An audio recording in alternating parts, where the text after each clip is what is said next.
My name is Chloe. We're going to take a look at how Repli AI works once it's installed into your help desk. So for this demonstration, we are using the gorgeous help desk. Repli lives in the bottom right-hand corner. And as you can see right now, as I am talking and introducing myself, Repli is already responding to this customer's ticket. So Repli basically learns everything it can about the customer's query, all of the information from Shopify and apps such as Aftership about the delivery status. And it uses all of that knowledge with all of the knowledge that you teach it in the model, which I'll explain in a little bit.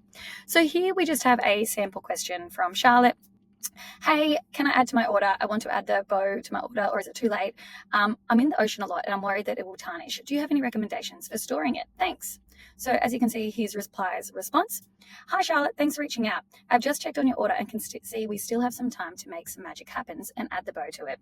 Could you please let me know your preferred material, gold or silver, and size 7, 8, 9 or 10? As soon as I hear back from you, I will send you the invoice for $210.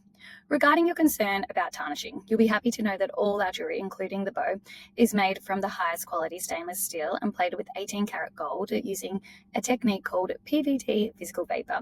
This makes our jewelry 100% waterproof, so you can swim, shower and exercise with it without worrying about tarnishing. Then we go on to give information about tarnishing and protecting and storing your jewelry. And then we just finish that email with, I hope that helps. Just let me know your preference for the bow and I'll get everything sorted for you. Looking forward to your response. So as you can see, in seconds, that response was generated. Now we can see where all of the reference information has come from just by clicking on the Repli icon.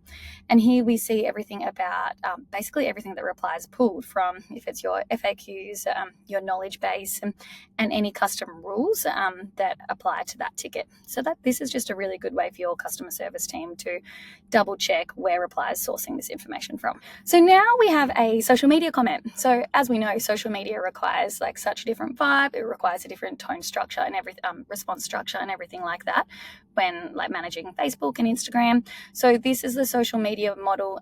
We make the responses a lot shorter, a lot sharper. Maybe they use emojis, maybe they don't, and we just keep it on brand. So Frankie, I can't wait for mine to arrive. And then we just have a really quick response. Amazing. We're so glad to hear you. You love it. Okay, so now this is basically, I just wanted to show you how it reads the Shopify data. So here we've got an order. Hi, I just placed an order but forgot to use my $15 discount code. Can it be applied to my order? And also, how long does shipping take? Hi, Charlotte. Thanks for reaching out. No worries at all. We can apply the $15 discount to your order now. Your refund will go back into your account in the next 3 to 5 business days. Regarding shipping, all orders are typically shipped from our warehouse within 1 to 2 days of the order being placed. Delivery times depend on the courier and your shipping destination, but generally it takes between 3 to 5 business days. Please note that deliveries to remote locations may experience longer delays. I hope that helps. Just let us know if we can assist you in any other way. So if you would like to tweak a response, you can actually go down into the suggested edits box and you can tell Repli AI what you want to change. So for this situation, I might say, I actually don't want this customer, I don't want to refund this like welcome discount code. I really want to encourage her to order again. So I'm going to say discount code can only be used on future orders. So then I hit regenerate and Repli immediately changes the response. So instead of saying, no worries, I'll refund you, it says, I'm sorry, but the $15 discount can only be used on future orders. However, you can definitely apply it to your next purchase with us. Okay, so let's take a look at how Repli AI works in the backend. All right, so what you're looking at now is the dashboard of Repli AI. On the left-hand side, we have our different models. So you might like to have a different model for your social media comments. You might like to have a different model for your US emails versus your Australian emails or chat or different reviews. We really help build out your models depending on your business and your brand's needs. So we're just going to take a look now at their email model, the one that we were just working from. So here we have our prompt. This is like the mastermind of Repli AI. And basically what we do here is we train Repli AI on what we want it to, like how we want it to respond. So here we set it up so it's like if the channel is email or the channel is chat, use this information. So we provided information about the brand, we provide information about the style and tone of voice of your brand, and we can make it so custom. We can really, really make it sound like you, the founder. So then every single time a customer comes and contacts you, they feel like they're talking to you, no matter who it is. We then give it information about what data we want it to pull from Shopify and from Gorgeous and any other avenues we can. And then we have really easy additional rules. So these are just rules that you as a brand might go, oh, I like it when it does this, or I want to make it do this more. Then we have our response structure. So our response structure is, how do you want Reply to respond to this particular channel? So for email here, we give it quite a detailed response structure. So as you would have seen in the examples that I showed you before, we said, hi, customer first name, thanks for reaching out. That's this bit here. We can change this to say, hi, customer first name. I hope you're having a great start to the week. I hope you're having a great week. I hope you're looking forward to the weekend, because we can change it based on the days of the week, the time of the year, anything like that, to make it suit your needs and how you'd like to start the conversation. We then just take it through how we would like a response to an email flow to go, and then we provide with an outro, like a conclusion to your email, which we make completely custom again to how you want to sound. And then we encourage Reply for ongoing responses to mix it up. So then when the customer replies, say it's like chat or it's just an ongoing email, it never sounds the same. So it really does feel like it's talking to a human. We then can change it for chat, and we can give it a word limit. So then, for chat, it's like same information, but it's a little bit punchier and shorter and sharper. We also have systems set up so if a review comes in, we can identify if it's a negative review or if it's a positive review, and then we change our response structure based on that. So our negative reviews are a lot more empathetic and understanding, whereas our positive reviews are, really short and sharp as well, kind of like a social media comment. We then have just general rules where we can tag the Gorgeous ticket, where we can tag the ticket with approve or reject. So that might be when a customer comes in and they're like, hey, I'm running an event for a charity. Would you like to donate, 3 gift vouchers? And because that does require a human to make that decision, you would then go in and you could tag it approve or reject, and it would change its response according to that. Now let's take a look at the knowledge base. So when a ticket comes in, Reply AI uses everything that's true for the prompt plus the most relevant knowledge base information that we can provide it, and then that's what formulates the response. So here in the knowledge base, we have our e-commerce rules. So for our e-commerce rules, let's start with order status and tracking questions.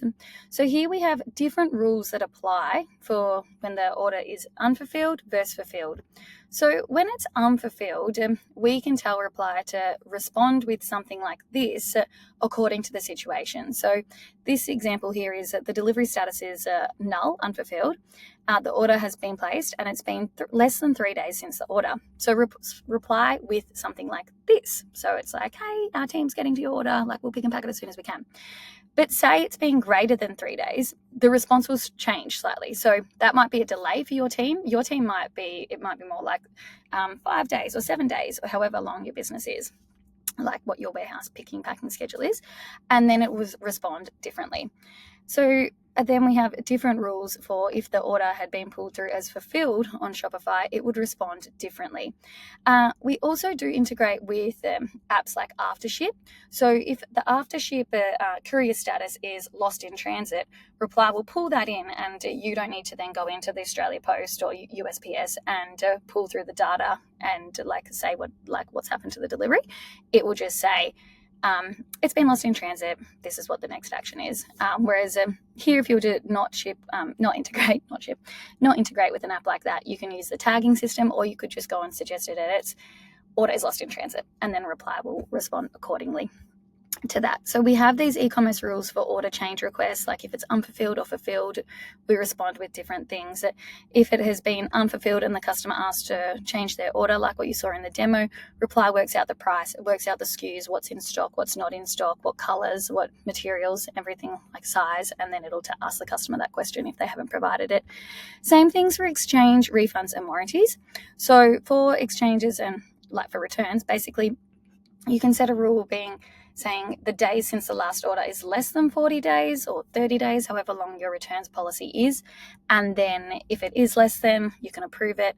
And if it's over that day period, you can reject it. This is a really good way. You might advertise that you have a 30-day return policy, but you actually set it at 40 days. So it's kind of like you're always, winning the customer over here. So it's a really easy setup for your team. We have template responses, template structures for your customer service team. Basically, when we onboard you, we go through all of these with you and we find out absolutely everything the customer's asking about, and what your standard responses are and how you go about responding. And then we populate these knowledge bases for you, and we can add as many as we like. But to get ahead, to get started, we have plenty here for you.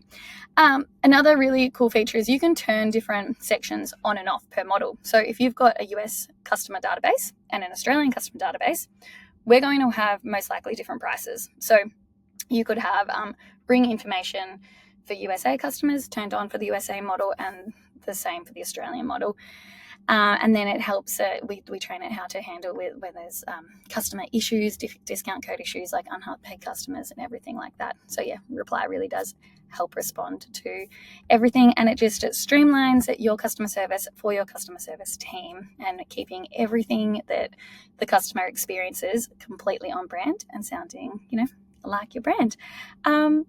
I hope that helps give you a little bit of an understanding of Repli AI, and let us know if you have any questions or you would like to reach out for a demo.